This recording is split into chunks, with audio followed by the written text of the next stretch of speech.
স্বার্থে জানতে চাইলেন আমির খসরু।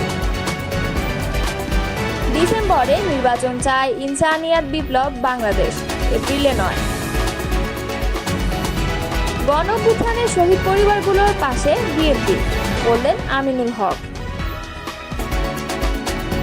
ঈদ শুভেচ্ছা বিনিময় ডক্টর ইউনূস ও নরেন্দ্র মোদীর মধ্যে হৃদ্যতাপূর্ণ সংলাপ। এতক্ষণ শুনছিলেন সংবাদ শিরোনাম, এবারে বিস্তারিত। বিএনপি স্থায়ী কমিটির সদস্য আমির খসরু মাহমুদ চৌধুরী বলেছেন, কাদের জন্য নির্বাচন পিছিয়ে দেওয়া হচ্ছে, কাদের জন্য এই সুবিধা সৃষ্টি করা হচ্ছে, এতে লাভবান কারা হচ্ছে, তাহলে আগামী নির্বাচনে কি যারা আছে তারা প্রভাবিত করে তাদের দিকে নিয়ে যাবে বা তাদের মতো করে নির্বাচন করবে? প্রশ্নগুলো উঠে আসছে। রোববার দুপুরে আমির খসরু মাহমুদ চৌধুরী চট্টগ্রাম নগরে তার মেহেদীবাগের বাসভবনে সাংবাদিকদের এই কথাগুলো বলেন।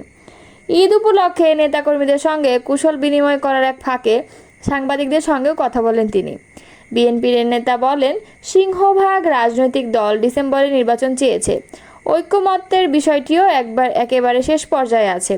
ইতোমধ্যে বিচার কার্য শুরু হয়েছে। বিচার নিজের গতিতে চলবে, কোনো সরকার বিচার চালাবে না। সুতরাং এসব সিদ্ধান্ত যখন পরিষ্কার, তখন হঠাৎ করে এপ্রিলে নির্বাচন নিয়ে যাওয়া হচ্ছে। কিন্তু নির্বাচন তারও আগে করা সম্ভব। সেপ্টেম্বর, অক্টোবর, নভেম্বর নির্বাচন করা সম্ভব। আমির খসরু মাহমুদ চৌধুরী বলেন, অনেক ভেবেচিন্তে সবাই মিলে ডিসেম্বরে নির্বাচনের বিষয়টি বলা হয়েছে। কেননা এরপর পবিত্র রমজান মাস শুরু হবে।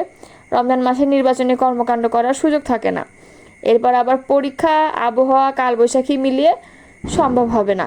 ফলে এ সময়ে নির্বাচনী দিনক্ষণ ঠিক করার পেছনে কী কারণ, সেটা নিয়ে প্রশ্ন উঠেছে। এপ্রিলে নির্বাচন কাদের স্বার্থে, সে প্রশ্ন তুলে আমির খসরু মাহমুদ চৌধুরী বললেন, দেশে যখন একটা নির্বাচিত সরকার থাকে তখন একটা বিশেষ সময় নির্বাচন হয়, একটা সময়সীমার মধ্যে নির্বাচনের দিনক্ষণ ঘোষণা করা হয়। এখন নির্বাচিত সরকার নেই, সংসদ নেই, সেক্ষেত্রে আপনার এটা করতে হলে সবার ঐক্যমত্যে ও মতামতের ভিত্তিতে করতে হবে। মতামত সৃষ্টি হয়েছে ডিসেম্বরের পক্ষে, সুতরাং যে মতামত সৃষ্টি হয়েছে সেটির বাইরে গিয়ে এপ্রিলে নির্বাচন কেন, এটি এখন প্রশ্ন।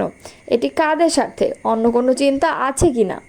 প্রসঙ্গত, গত 6 জুন সন্ধ্যায় জাতির উদ্দেশ্যে ভাষণে অন্তর্বর্তী সরকারের প্রধান উপদেষ্টা ডক্টর ইউনূস জানিয়েছেন, আগামী বছর এপ্রিলের প্রথমার্ধে নির্বাচন হবে। তবে বিএনপি আগে থেকেই এবছর ডিসেম্বরের নির্বাচন আয়োজনের দাবি জানিয়ে আসছে। ইনসানিয়াত বিপ্লব বাংলাদেশের চেয়ারম্যান আল্লামা ইমাম হায়াত বলেছেন, আমরা এপ্রিলে নয় ডিসেম্বরের মধ্যেই সংসদ নির্বাচন চাই।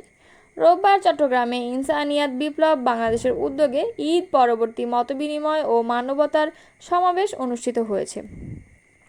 সংগঠনটির চট্টগ্রাম জেলা কার্যালয়ে এই কর্মসূচি পালন করা হয়। সমাবেশে প্রধান অতিথির বক্তব্যে সংগঠনের চেয়ারম্যান আল্লামা ইমাম হায়াত বলেন, দেশে চলমান ভয়াবহ সংকটে বিক্ষুব্ধ ও মর্মাহত জনগণের প্রত্যাশা এখন একটি সুষ্ঠু ও নিরপেক্ষ নির্বাচন। এই নির্বাচনই আজ মজলুম জনতার হৃদয়ের আর্তনাদ। তিনি আরও বলেন, দেশ, ধর্ম, গণতন্ত্র, জীবনের নিরাপত্তা এবং স্বাধীনতা রক্ষায় এখনই ঐক্যবদ্ধ হতে হবে। রাষ্ট্র ও জীবনের স্বাধীনতায় বিশ্বাসী সব মানুষকে মানবতার রাজনীতির ভিত্তিতে একত্রিত হওয়ার আহ্বান জানাচ্ছি। অনুষ্ঠানে সংগঠনের কেন্দ্রীয় ও জেলা পর্যায়ের নেতৃবৃন্দ উপস্থিত ছিলেন।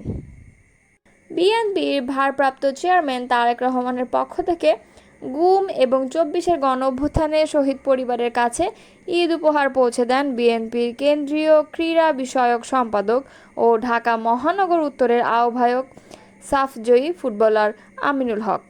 রোববার ঈদুল আজহার দ্বিতীয় দিনে রাজধানীর পল্লবীতে 24-এর ছাত্র জনতার গণঅভ্যুত্থানের নিহত ছাত্রদল নেতা রমজান মিয়া জীবন এবং 2022 সালের 7 ডিসেম্বর বিএনপির কেন্দ্রীয় কার্যালয়ের সামনে পতিত স্বৈরাচারের বিরুদ্ধে আন্দোলনে নিহত স্বেচ্ছাসেবক দলনেতা মকবুল হোসেনের বাসায় গিয়ে তাদের পরিবারের সঙ্গে কুশল বিনিময় করেন তিনি।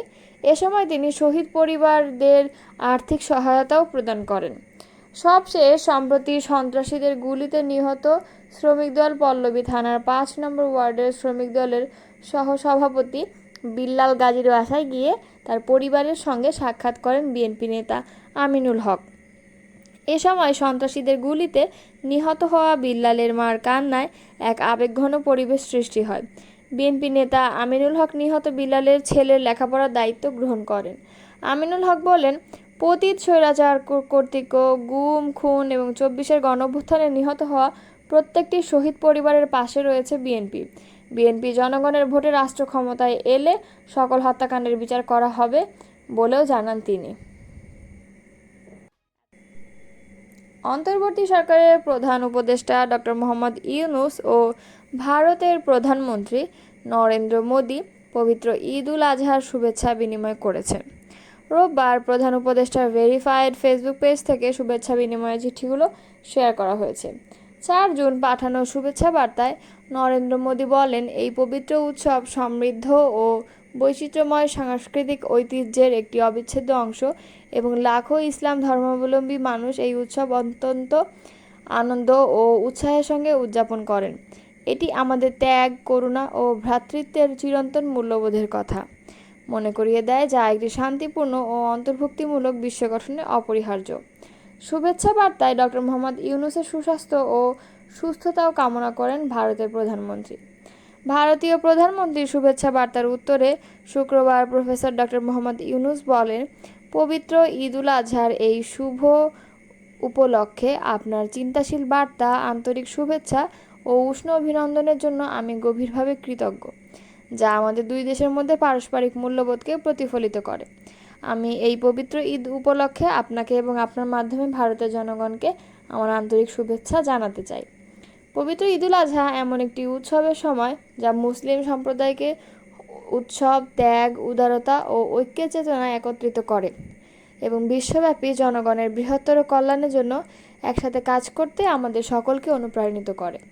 আমি বিশ্বাস করি যে পারস্পরিক শ্রদ্ধা ও সমঝোতার চেতনা আমাদের জনগণের কল্যাণের জন্য একসাথে কাজ করতে নির্দেশনা দেবে। ডক্টর মোহাম্মদ ইউনূস এও বলেন, এই পবিত্র ঈদে আমি আপনার সুস্বাস্থ্য ও সুখ এবং ভারতের জনগণকে শান্তি, অগ্রগতি ও সমৃদ্ধি কামনা করছি।